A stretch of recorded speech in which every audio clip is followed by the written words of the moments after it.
Bonjour tout le monde super branché, ici c'est Jérémy News, de retour sur la chaîne pour une nouvelle vidéo Paris Sportif.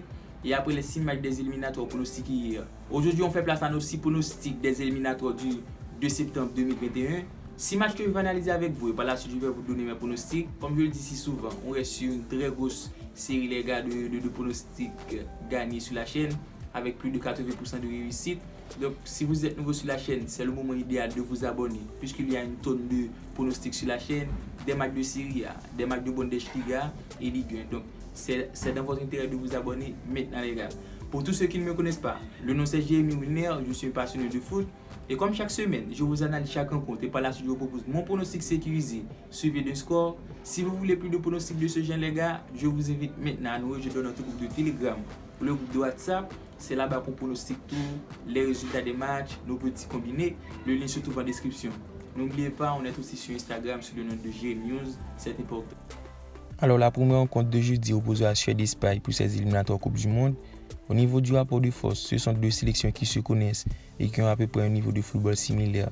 Du côté de la Suède jusque-là, c'est un perfect pour les hommes d'Anderson dans ces éliminatoires, avec 2 matchs plus de victoires. Une sélection très performante lors de l'Euro avec des bons joueurs comme par exemple Forsberg, Isaac Berg. Du côté de la sélection espagnole, malgré un très bon effectif, on remarque un manque de créativité en attaque, mais pour autant arrive à sortir de très bons matchs avec 2 victoires et 1 nul pour ces éliminatoires. Alors on peut aussi constater les matchs entre ces deux sélections sont souvent équilibrés avec peu de buts. Ce fut le cas lors de l'Euro, donc je vais en ce sens et je vous propose le plus de buts en seconde période, la cote est de 2.05. La rencontre suivante opposera l'Italie-Bulgarie. Une affiche qui s'annonce déséquilibrée entre les champions d'Europe et la Bulgarie, puisque la cote d'Italie est donnée à 1.09. Mais pour autant, dans ce match, je vais vous proposer un pronostic plus consistant que la victoire de l'Italie. Après un excellent Euro, les hommes de Mancini ont été vainqueurs de la plus belle des manières avec des top performances sur le terrain. Alors pour moi, dans ce match, l'Italie a tous les jours pour aller faire sa 3e victoire pour ses éliminatoires. Et avec la présence de Barilla, Chiesa, Immobile, la rencontre devait plier en première mi-temps, puisque ce fut le cas lors des 3 dernières rencontres de ces éliminatoires. Alors je vais en ce sens et je vous propose la victoire d'Italie en première mi-temps, la cote est de 1.40. République tchèque, Bélarus. Encore une nouvelle affiche déséquilibrée entre le 2e du classement et le 4e. Après un Euro sensationnel, les coéquipiers de Patrick Schick ont surpris l'Euro où ils ont atteint les quarts de finale. Alors pour moi, cette performance devrait être un booster de confiance pour aller chercher une victoire, pour enfin avoir sa première participation à la Coupe du Monde depuis 2006. Au niveau du rapport de force, la République tchèque est favori pour ce match et malgré la suspension de leur attaquant phare Patrick Schick. Donc mon pronostic pour ce match est un peu indécis les gars. Et avec l'absence de Schick en attaque, je vous propose Bélarus ne perd pas de 3 buts d'écart, ou je peux dire handicap plus 2.5 Bélarus, la cote est de 1.50. La rencontre suivante opposera Estonie-Belgique. Il n'y a pas de débat avec l'effectif de Belgique et surtout leur dynamique, certains comptes s'annoncent déséquilibrés. D'ailleurs, la cote de la victoire de Belgique est donnée à 1.05. Alors dans ce match, Roberto a convoqué la plupart des hommes forts de cette équipe avec la présence de Lukaku en attaque. Qui dit Lukaku dit l'homme fort de la Belgique qui arrive à trouver le chemin des filets dans la majorité de ses rencontres. Alors dans ce match, il trouvera sûrement le chemin des filets. Et mon pronostic pour ce match sera le but de Lukaku plus son équipe Gaï. La cote est donnée à 1.60. L'avant-dernière rencontre opposera Liechtenstein Allemagne.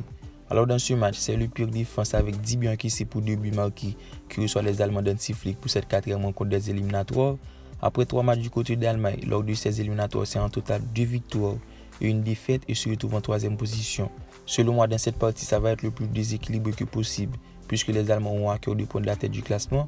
Et avec la convocation de Goretzka, Adeyemi, Serge Gnabry, Thomas Müller, je vois beaucoup de buts. Parce que pour moi, la victoire est beaucoup trop faible et je vous sorte une cote beaucoup plus consistante. Je vous mets victoire d'Allemagne et over 4.5 buts dans le match. Un pronostic qui se joue sans difficulté. La cote est de 1.58. Et pour terminer avec notre dernière rencontre, une très belle affiche qui oppose à Hongrie-Angleterre. Alors lors de l'Euro, la Hongrie m'a vraiment surpris, soit par leur niveau de jeu et surtout par leur capacité à résister face à ses adversaires. Une sélection qui présente de bons atouts en défense et reste sur un très bon bilan lors des éliminatoires, avec 6 points plus sur 9 derrière l'Angleterre.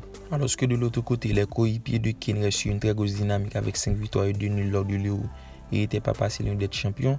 Alors pour ce match, tous les joueurs majeurs d'Hongrie ont été convoqués et c'est le cas pour les Anglais avec seulement l'absence de Rashford.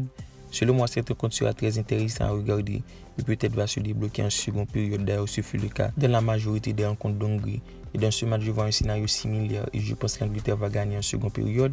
Et je me penche sur ce pronostic qui est beaucoup plus consistant et je vous propose le plus de buts en seconde période. La cote est donnée à 2.05. Maintenant la vidéo touche à sa fin les gars. Si vous n'êtes pas encore abonné, c'est le moment idéal de le faire. Et surtout, vous ressentez dans un commentaire. On se capte pour une nouvelle vidéo les gars. Bye bye.